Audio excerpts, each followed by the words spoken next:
बिस्मिल्लाहिर्रहमानिर्रहीम। नाज़रीन, इस वक्त पाकिस्तान में चारों तरफ सिर्फ़ एक ही आवाज़ है और वह है आम इंतखाबात। 15 अगस्त 2023 को बिल आखिर 2018 में कायम होने वाली हुकूमत का ख़ात्मा हुआ और निगरां हुकूमत अनवारुल हक काकड़ के ज़िम्मे आई और उन्होंने निगरां वज़ीर-ए-आज़म का हलफ उठाया। पाकिस्तान का आइन तो ये कहता है कि जब निगरां गवर्नमेंट कायम होती है तो 90 दिन के अंदर आम इंतखाबात कराना उसकी ज़िम्मेदारी होती है, लेकिन ऐसा देखने में नहीं आया और मुख्तलिफ़ सियासी जमातों को अदालतों के दरवाज़े खटखटाने पड़े ताकि जल्द से जल्द इस मुल्क में आम इंतखाबात हो और इस मुल्क की बागडोर आवाम के मुंतखब नुमाइंदों को सौंपी जा सके। बिल आखिर जो सियासी जमातें थीं वो अदालतों में गईं और उन्होंने बिल आखिर इस बात पर निगरां हुकूमत को सुप्रीम कोर्ट के ज़रिए इस बात पर आमादा किया कि अब इस मुल्क में आम इंतखाबात नागुज़ीर है। बिल आखिर निगरां गवर्नमेंट ने इलेक्शन कमीशन के तवस्सुत से 8 फरवरी 2024 को आम इंतखाबात का ऐलान किया। कागज़ात नामज़दगी हासिल भी कर लिए गए और जमा भी करा दिए गए हैं और 24 से 30 दिसंबर तक इसकी स्क्रूटनी होगी, जबकि 10 जनवरी को ट्रिब्यूनल मुस्तरद कागज़ात की सुनवाई करेगा और उसका फ़ैसला करेगा। 11 जनवरी को हतमी फहरिस्त इलेक्शन कमीशन रिटर्निंग ऑफिसर रान के ज़रिए आवेज़ा करेगा। 12 जनवरी को उम्मीदवारान अपने कागज़ात नामज़दगी वापस ले सकते हैं और 13 जनवरी को इलेक्शन कमीशन उम्मीदवारों को हतमी इंतखाबी निशान अलाट करेगा। जबकि 8 जनवरी बरोज़ पीर 8 फरवरी बरोज़ पीर सुबह 8:30 बजे से 5 बजे तक इस आम इंतखाबात के लिए पोलिंग होगी। ये तो इलेक्शन शेड्यूल है इलेक्शन कमीशन के तवस्सुत से जो यहाँ पर अनाउंस हुआ और जो उम्मीदवारान कागज़ात नामज़दगी जमा करा चुके हैं और वो इस पर अब जांच पड़ताल हो रही है। फिर 13 जनवरी को 2024 को इसकी हतमी फहरिस्त आवेदा की जाएगी। इस मुल्क में हर 5 साल बाद जब इंतखाबात होते हैं या 4 साल बाद या बाद इंतखाबात इस मुल्क में वक्त से पहले भी कराए गए, जब असेंबलियाँ डिज़ोल्व की गई तो हर इलेक्शन के बाद वोटर्स में इजाफ़ा होता गया और मरदमशुमारियाँ भी वक्तन फ़ौक्तन कराई गई और इस बार भी ऐसा ही हुआ। हल्का बंदियाँ भी हुई और मरदमशुमारी भी कराई गई, जिसके नतीजे में अब इस मुल्क में 12,85,85,760 वोटर्स हैं जो अपना हक़ राय दही इस्तेमाल करेंगे 8 फरवरी को और इसका चुनाव करेंगे कि आगे इस मुल्क की बागडोर किन हाथों में दी जाए। ये वोटर्स अब 12 करोड़ से तजावज़ कर गए हैं इस मुल्क में। अगर मैं मवाजना करूं 2018 का कि 2018 में सियासी जमातों की क्या सूरत हाल थी, आगे जो मेरे प्रोग्राम होंगे इंशाअल्लाह मैं एनए के एक हल्के से 273 हल्के इस मुल्क में हैं एनए के, तो मैं एक एक हल्के 2-2 हल्कों के बारे में आपको माजी की जो सूरत हाल है कि किस उम्मीदवार की वहाँ क्या सूरत हाल रही, उसने कितने वोट हासिल किए, वो मैं आपको उससे आगाह करता रहूँगा।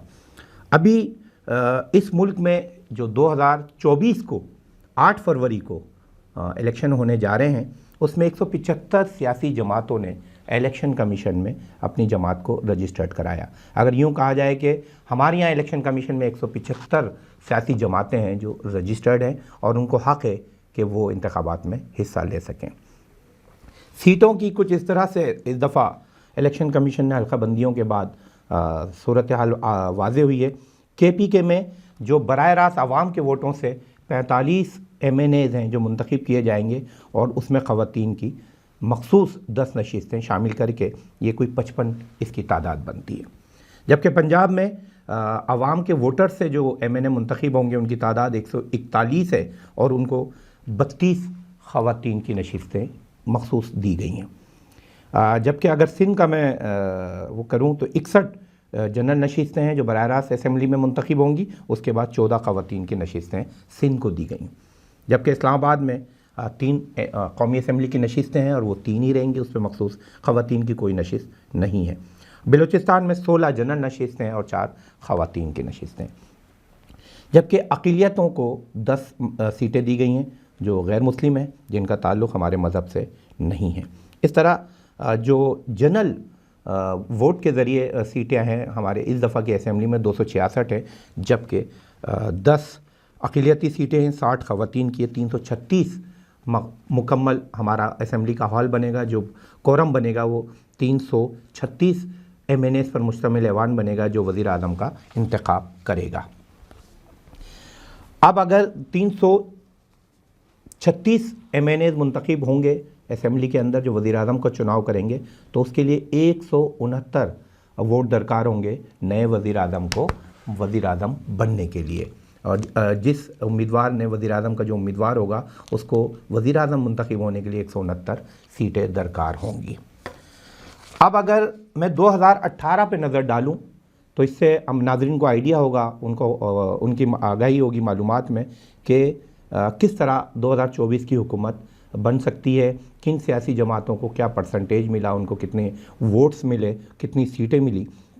2018 में पाकिस्तान तहरीक-ए-इंसाफ सबसे बड़ी जमात बन के उभरी इस मुल्क में और उन्होंने 31.82% वोट हासिल किए पूरे मुल्क से और उन्होंने 272 सीटों में से 116 बराह रास्त सीटें, और जब ख़वातीन की सीटें उनका इजाफ़ा किया गया 342 के कोरम में, तो उनकी सीटों की तादाद 149 बनी। पाकिस्तान तहरीक इंसाफ 149 सीट्स हासिल करके कौमी असम्बली में सबसे बड़ी जमात मुंतखब हुई। और अगर मैं पाकिस्तान मुस्लिम लीग नून का तज्ज़िया आपको दूं तो उन्होंने 24% वोट हासिल किए, पाकिस्तान तहरीक इंसाफ ने 31% वोट हासिल किए, वहाँ पर पाकिस्तान मुस्लिम लीग नून ने 24% टोटल वोटों में से हासिल किए।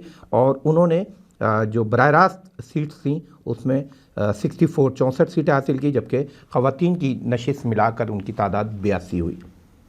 पाकिस्तान पीपल्स पार्टी ने इन दोनों जमातों के बरक्स परसेंटेज बहुत कम रही, 13% उन्होंने वोट हासिल किए और 272 की असम्बली में 43 सीट्स उन्होंने बराह रास्त वोटों के ज़रिए, जबकि 58 सीटें उन्होंने 342 के कोरम में हासिल की।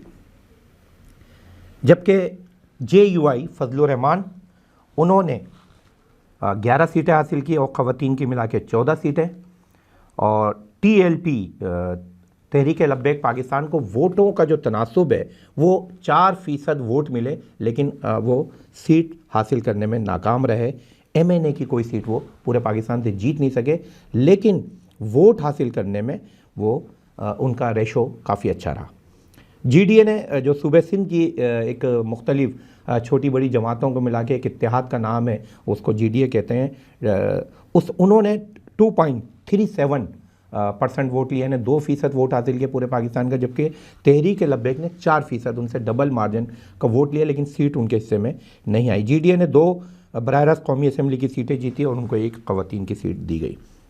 पाकिस्तान मुस्लिम लीग Q जो चौधरी शुजात साहब की जमात है, उन्होंने 0.97% वोट हासिल किए, 0%, और उन्होंने बराह रास्त 4 सीटें हासिल की, उनको 1 ख़वातीन की मखसूस नशिस्त दी गई। इस तरह उनकी तादाद 5 बनी।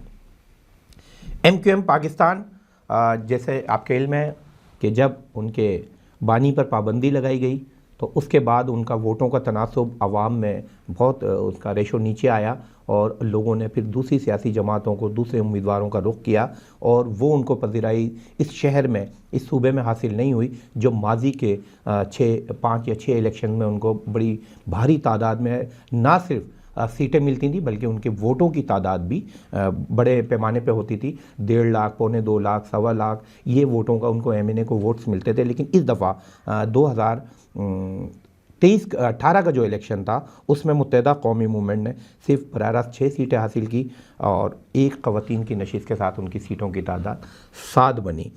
तो मुत्तहिदा माजी में 22 सीटें, 23 सीटें, 21 सीटें MNA की हासिल करती रही है। और कोई भी हुकूमत जब तंजीम सियासी जमात हुकूमत बनाने जाती थी तो उनको बग़ैर मुत्तहिदा कौमी मूवमेंट के ऐसा नज़र नहीं आया कि हुकूमत बनाई गई हो, बल्कि हमने बड़ी जमातों के कायदीन को भी उन तक जाते हुए देखा गया और उनकी मिन्नत तल्ले करते हुए देखा गया, उनको मनाने गए, उनसे वोट मांगने गए, लेकिन अब ऐसा नज़र नहीं आ रहा।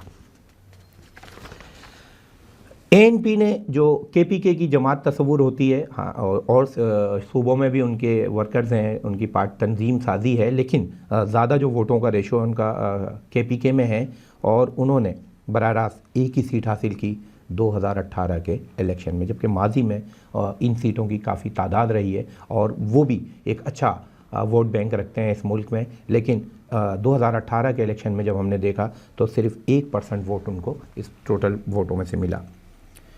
बिलोचिस्तान अवामी पार्टी बिलोचिस्तान की तंजीम है, उन्होंने 4 सीटें ली, ख़वातीन की 1 सीट मिलाकर उनकी तादाद 5 थी। और अगर हम दूसरी जो बिलोचिस्तान की तंजीम है बिलोचिस्तान नेशनल पार्टी, उनको 1 सीट मिली।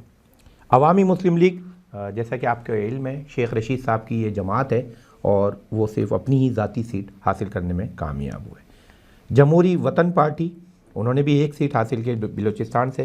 ये अकबर बुख्ती साहब की जमात है, अब उनके शादेन, उनके जो साहबजादे हैं, वो इस तंजीम की क़यादत कर रहे हैं।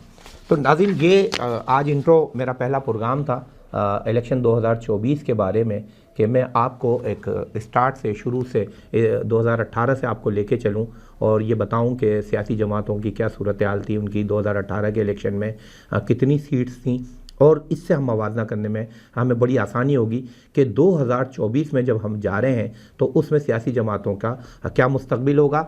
और अभी जो दिलचस्प बात यह है कि जो 2018 में जो सियासी तौर पे अवामी वोटों से, जो मैंने आपको बताया, तकरीबन 31% टोटल वोटों में से जो वोट हासिल किए पाकिस्तान तहरीक इंसाफ ने, वो इस वक्त बहुत क्राइसिस का शिकार है। उनका जो बानी है वो इस वक्त जेल में है, और जो बाद में पार्टी इंट्रा इलेक्शन के ज़रिए चेयरमैन मुंतखब हुए, उनको भी पाकिस्तान इलेक्शन कमीशन ने उनके इस फैसले को कालादम करार दे दिया, उनको चेयरमैनशिप से हटा दिया। और सिर्फ चेयरमैनशिप से ही नहीं हटाया, बल्कि पाकिस्तान तहरीक इंसाफ का जो सिंबल है, जो इंतखाबी निशान है, वो भी वापस ले लिया। और अब देखना यह है, पूरे पाकिस्तान की आवाम, वोटर्स ये देखना चाहते हैं कि आया पाकिस्तान तहरीक इंसाफ को बल्ले का निशान वापस मिलेगा या उनको इनफरादी तौर पे एक आज़ाद उम्मीदवार की हैसियत से इस इलेक्शन में जाना पड़ेगा। और अगर वो आज़ाद इलेक्शन की हैसियत से इलेक्शन में जाते हैं तो इसके मायने हैं कि उनको इंतखाबी निशान भी आज़ाद उम्मीदवार की हैसियत से अलग अलग मिलेगा। अगर उन्होंने 150 नॉमिनेशन जमा कराए हैं, उम्मीदवारों के 200 उम्मीदवार जमा कराएं, तो इसके मायने हैं कि उन तमाम उम्मीदवारों को इंतखाबी निशान अलग अलग मिलेगा। और उनके इंतखाबी देखना ये होगा कि इस आज़ाद उम्मीदवारों का जो इंतखाबी निशान होगा, क्या वो अपने वोटर्स को उस इंतखाबी निशान से मुतमईन कर पाएंगे, अपनी तरफ राग़िब कर पाएंगे या नहीं, या इंतखाबी निशान तब्दील होने से उनकी वोटर्स पर फ़र्क पड़ेगा, उनके इंतखाबी नताइज पे भी फ़र्क पड़ेगा। ये अमल हम देखेंगे 8 फरवरी को। आज अब तक के लिए इतना ही, और इंशाअल्लाह इसके बारे में मैं रोज़ाना की बुनियाद पर आपके साथ मौजूद होऊंगा और बताऊंगा माजी में NA1 से कि वहाँ पर सियासी सूरत हाल हमारी क्या रही, 2018 में कौन सा कैंडिडेट था जो असेंबली की तरफ गया और कौन से कैंडिडेट थे जो दूसरे, तीसरे, चौथे नंबर पर आए, उन्होंने कितने वोट्स लिए और उसका जो नतीजा है 2024 पे उसके क्या असरात मुरतब होंगे। कल तक के लिए मेरे साथ रहिएगा। अल्लाह।